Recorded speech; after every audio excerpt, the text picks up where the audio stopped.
How's everyone doing this afternoon? Awesome.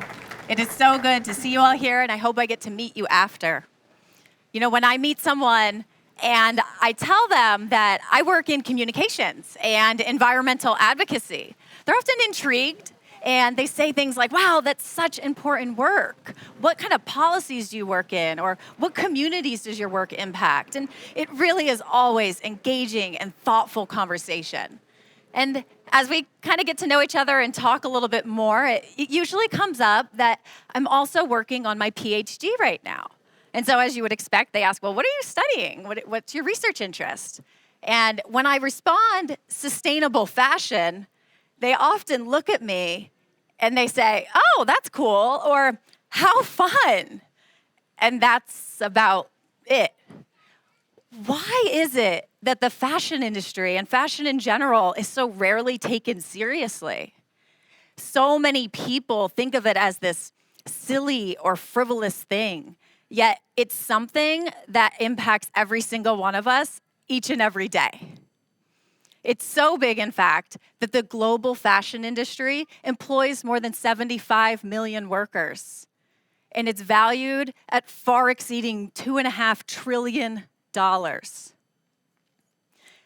But behind all of the glitz and glamour, the fashion industry is facing significant negative environmental and social impact issues. As brands and companies continue to overproduce, placing immense strain on our natural resources and creating unsafe working conditions, and then consumers continue to overconsume, perpetuating this disposable, unvalued mindset for fashion garments, we've created a vicious cycle fueled by supply, demand, and economic greed. Our environment and garment workers suffer daily to support the consumption of more than 80 billion apparel items annually, most of which are worn as few as 7 times before being disposed of. And to make it even worse, here in the US, 85% of our clothes ends up in landfills or burned. In our quest for this constant, cheap, and fast fashion, we are quite literally putting our environment and people's lives at risk. One of the most impactful examples of this was the Rana Plaza factory collapse in Bangladesh in 2013 that revealed these harsh factory conditions behind the fashion industry. 1,100 workers lost their lives that day, and 2,500 were injured. It's been referred to as one of the deadliest garment industry accidents in history. And to make matters worse, so many of those labor practices are still happening today. Pay is typically well below a living wage. Workers are subjected to 10 to 18-hour workdays, up to 7 days a week in these dangerous and unsafe factory conditions. Oh, and the Made in US label means absolutely nothing in terms of a company's environmental and social commitments. Clearly, the fashion industry has a lot of work to do.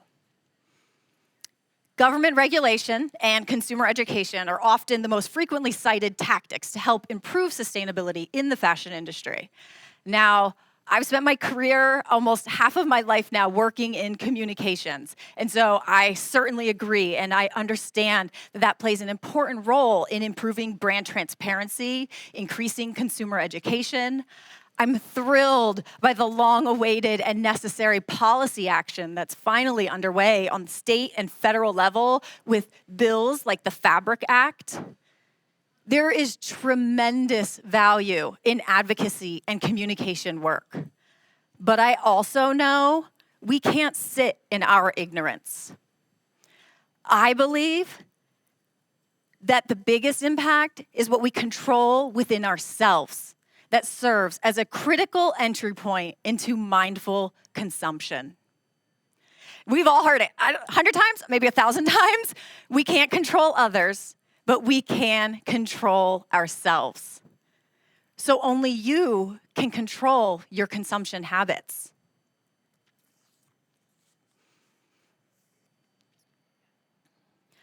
I want to help facilitate that mind shift from head to heart so that we can stop this waste and ensure safe and fair conditions for all garment workers. After all, how can we be comfortable in our ignorance if people and the planet are suffering? There is no bliss in this.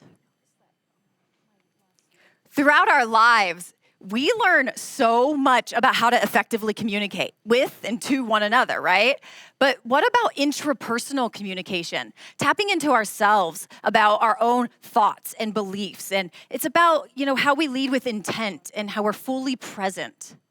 Interpersonal communication is the safest, most authentic space to confront who you are. And the best way to get there is through the practice of mindfulness. Mindfulness is about building and creating your own personal narrative from deep within. It's your values, it's who you are, and who you want to be outwardly represented in our world.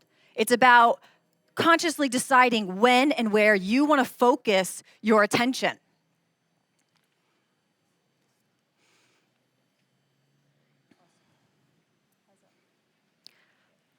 Let me ask you a question. Okay, maybe it'll be a few questions, but think back to the last time you went grocery shopping. How much did you think about those items that you selected and put in your cart or in your basket that day? Did you think maybe, what the ingredients were or where it originated from? Maybe you thought it mattered if it was organic or cage-free, fair trade, if animals were treated humanely, or if pesticides were used. Now, think about the last time you went and purchased a new t-shirt. Did any questions at all similar to that surface as you perused the rack? Maybe you thought of the material, maybe where it came from, but did you think of who made it or what those conditions looked like? If chemicals were used in the production process? I would be willing to bet that most of those questions surfaced when you think back to your grocery shopping. And the food industry fosters a much more informed consumer base than the fashion industry does. I mean, think about it. You can simply look at that nutrition label or the certification stickers right there on the package to make a better informed purchase decision beyond a price tag that you simply just can't do in the fashion industry. Government regulation for textile labels only requires 3 things: fiber content, country of origin, and brand responsible for the production. And now, if you're like me and you've looked at some of those labels, they're also super technical and not very accessible for consumers to understand. I will even go as far as suggesting that all of this, a lot of this consumption, is the result of our alienation from nature. As we continue to urbanize nature, we're removing ourselves from our environment. We're pushing it farther and farther away so that it becomes a place that we have to visit rather than the place that we live. And this shift creates a shift in awareness of our actions. But mindfulness can help us rebuild our relationship with nature while also embracing connection to people. And this is where mindfulness is missing in fashion. It's never just a t-shirt. It's a piece of our earth that's crafted by the hands of a garment worker. Now, I realize that so much of our consumption stems from unconscious behaviors, not mindful deliberation. I really do believe that people are good, and we don't go into making these choices with any intent to harm. But I realize that we do have to put a little work in. We need to show a little bit of effort.